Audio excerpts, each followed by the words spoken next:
our first stop.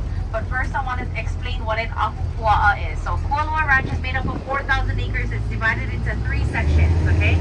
Now, if you think of the island like a whole pizza and you cut it into many slices, every slice is a different Akupua'a or land division. Right now, we are in the center land division or center slice called Kualoa.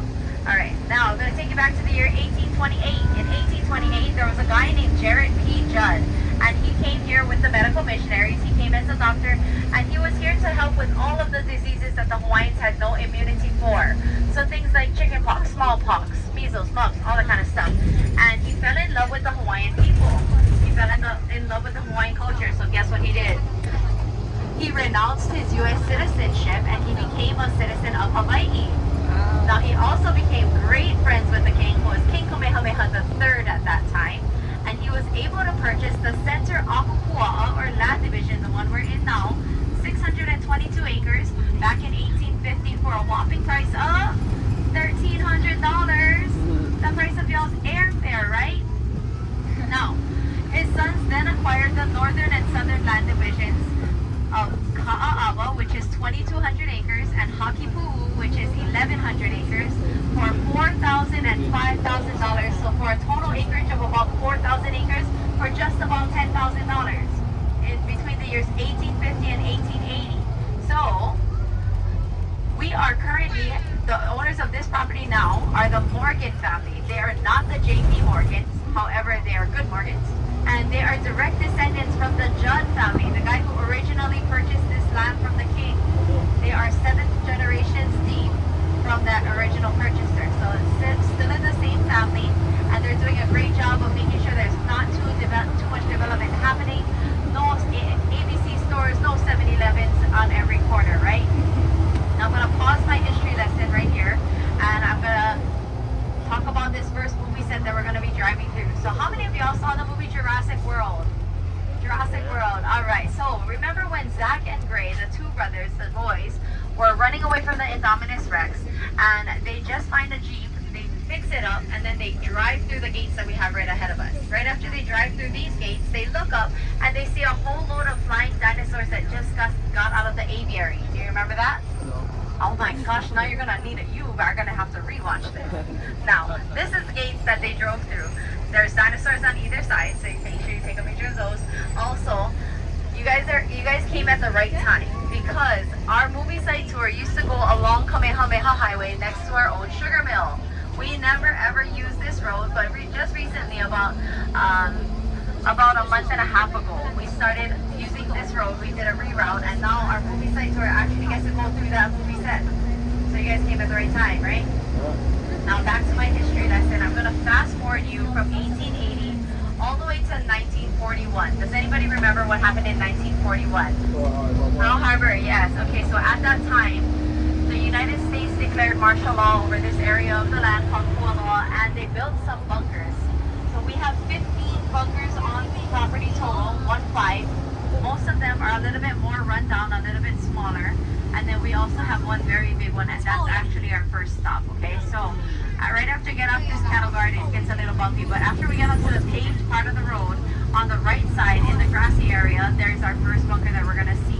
This one, it looks like stairs going underground, and it's connected to a room under there that is about 12 by 12 feet or 4 by 4 meters, and it's connected to that chimney thing on the right over here on my direct right. Now, the only thing that I can guarantee that's down there are things that like the dark, like things like spiders, centipedes, cockroaches. And guys, I have an ex-boyfriend for a reason, and so I threw that sucker in there because he deserved it, okay? Alright, now also on our right, we have a smaller U-shaped bunker. This one was used for shoreline defense. Now, they would back a truck into this that has a gun mounted on the back. Back then, we did have trees, however, they were much shorter. You actually could see the shoreline. Hence the shoreline defense, okay? Now the next one right here. This one was used to house a generator, and the one right after that was used to hold ammunition. We have one more U-shaped bunker for shoreline defense right here. But we also have a bunker on our left. Now, is anybody a Lost fan? Lost. Okay, so what seasons was this run? Do you remember what seasons you saw this bunker in? Anybody remember? Okay. Most people get lost watching it, so don't feel bad.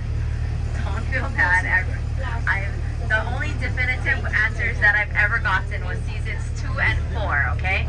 So now you can rewatch those, see if you saw it in there. But if you are a Lost fan, make sure you go into one of the rooms at our first stop. One of the rooms is dedicated to Lost. So it has the submarine and all of that stuff in there, okay? So make sure you go in there. Also, let me tell you about the bunker that we're going to. So the next stop is a bunker. It was completed in 1943. Its name is Battery Cooper, and it was named after Colonel Cooper. It's shaped like a U, so I'm going to be dropping you off at the beginning. You're going to just keep on walking. You'll end up at the end, okay? I'm going to pick you up at the very end. In the beginning portion, you're going to see pictures of what Kualoa looked like at that time. You'll also see the layout of the bunker and the layout of the land. And then in the second portion, about a third of the way through, you'll see movie memorabilia, things that Hollywood has left behind for us. About a third of the way through, you will see a whole poster that has different TV shows that were filmed here, and then a whole other one that has different movies that were filmed here. So if I were you, I would take a picture of both of them so you can rewatch anything that has been filmed here a little bit later when you guys go home, wherever that may be. Also, there's vehicles at the beginning and at the end of the bunker. So please feel free to get into the vehicles, take pictures with them, especially the one at the exit of the bunker. That one is called a Pinsauer Jeep. That one was seen in the movie Jurassic World about 40 or 44 minutes into the movie, and it was seen driving through a field alongside a herd of gallimimus. There's a screenshot on that vehicle as well to remind you where you are in that movie in case you need a visual jog of your memory. Now, as we get up past the tree line, it might get a little bit windy, so please hold on to your hats, your glasses, your lashes, and your false teeth. Gotta make sure we have all of the important stuff, okay? Also, guys, here's our plan. On the right, this is our beautiful Pacific Ocean, okay? It will still be there at the exit of the bunker.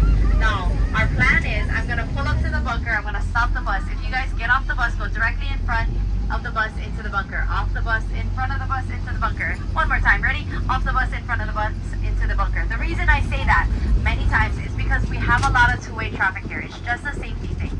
Nothing like I'm trying to be a big B, okay? It's a lot easier for us to help you cross the road at the exit of the bunker. Don't worry, guys. The ocean will still be there at the very end. I promise you that. Also, you can leave whatever you want on the vehicle. We're on the bus. We're gonna come back to our same seat so there's no confusion. Other than that, we'll be here for about 10 minutes, and you guys can go for it.